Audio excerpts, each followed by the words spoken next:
I just needed to take a break. I'm sort of burning myself out, digesting what's going on, so I wanted to talk about something else. So if you will, humor me.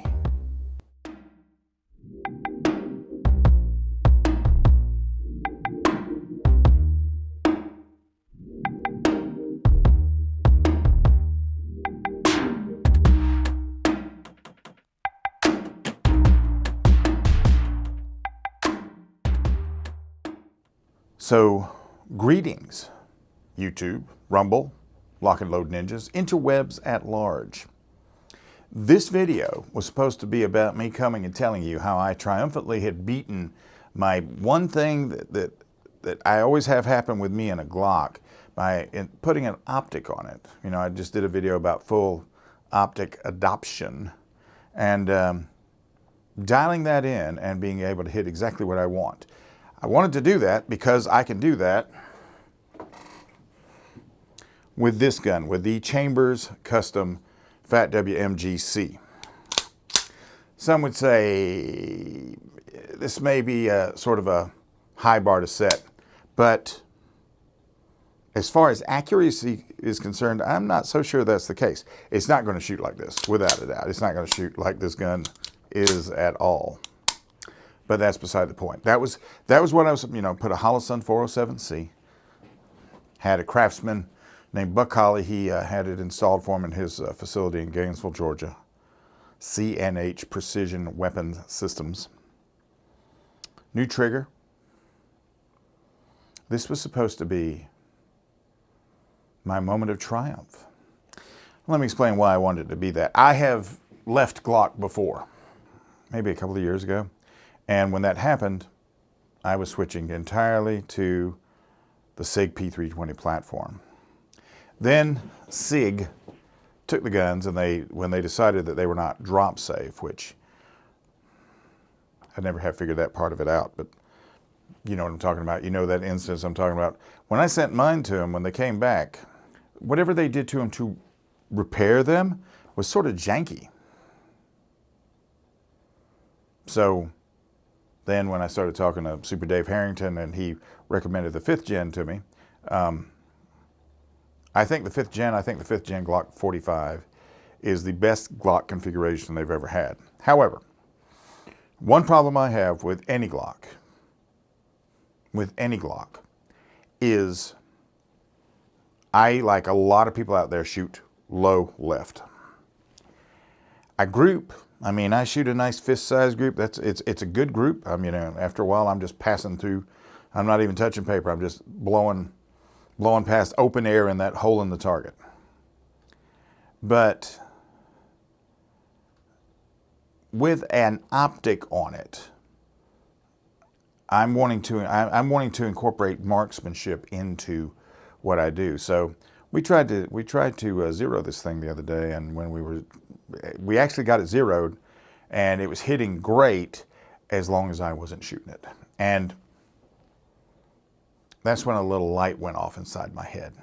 Now, when I was shooting the video about the Sig P365, I became very aware, because of its different dimensions, of the feeling of my hand on it and certain sensations that were occurring. It's smaller. You have to get more of a grip on it. And I realized that I couldn't manipulate this the way I can a regular sized pistol.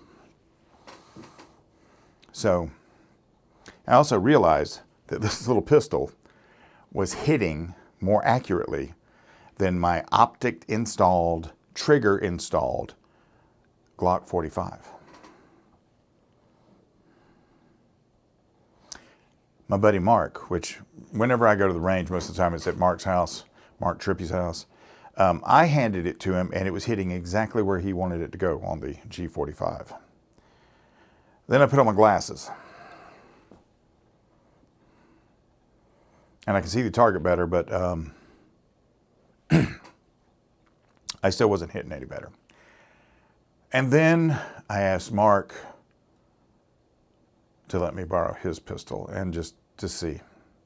Now his pistol is a Sig P320 X Carry. And Mark does not baby his guns at all. And I got a hold of that, and the only part left on the paper that was not obliterated by us trying to zero this optic, or me trying to do it, was the head. And then I shot a beautiful group with that, a beautiful group, and I was disgusted with it.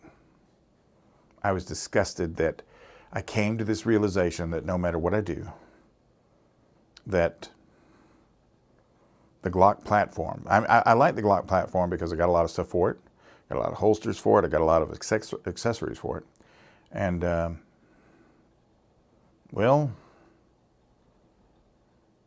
it has to do with this finger, this one finger, this finger here. This knuckle's been broken. When I'm going to the Glock, because of the grip angle and everything, my finger is going across the trigger like this instead of across the trigger like this.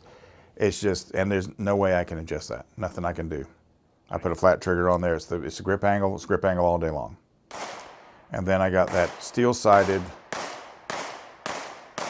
often shot Sig P320 marks and shot a beautiful group. It would have been a beautiful group with a telescopic sight. It was a beautiful group with steel sights. It was just great. And so I switched to Sig. This is the Sig P320 VTAC. It is not, I wanted to get an X Carry. I do like this gun. And this gun I can carry. It's already set up for optics, and it has,